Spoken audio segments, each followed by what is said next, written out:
I'm Chief Meteorologist Amber Sellens. Tracking more winds across our state tomorrow. A breezy day in the valley, but a windy day across northern Arizona with peak wind gusts back up near 45 miles per hour. So wind advisories have been posted along the rim, northeast to the Four Corners throughout the day, where we could see those 45 mile per hour wind gusts.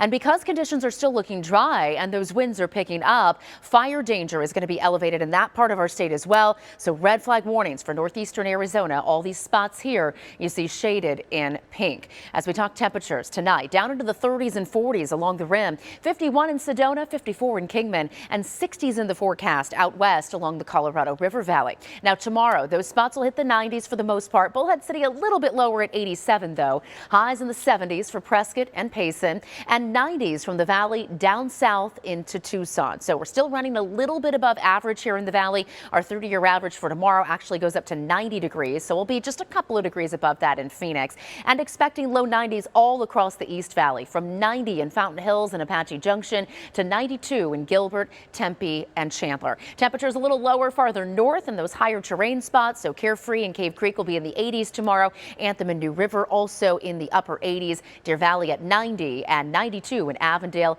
and Levine in the West Valley. Now, as we talk about your valley planner for tomorrow, those 90s are going to happen for us in the afternoon hours. Warmest part of the day will be around 4 p.m. as we hit that high of 92. That's also when the winds really start to accelerate across the Phoenix metro area, bringing in those breezes with potential wind gusts at 25 miles per hour here across the Phoenix metro. All of this as low pressure passes to our north. Too far away to bring us any rain or snow. We just get wind from it across our state, and then high pressure builds in next. And this is going to give us another chance at maybe seeing our first triple digits of the year.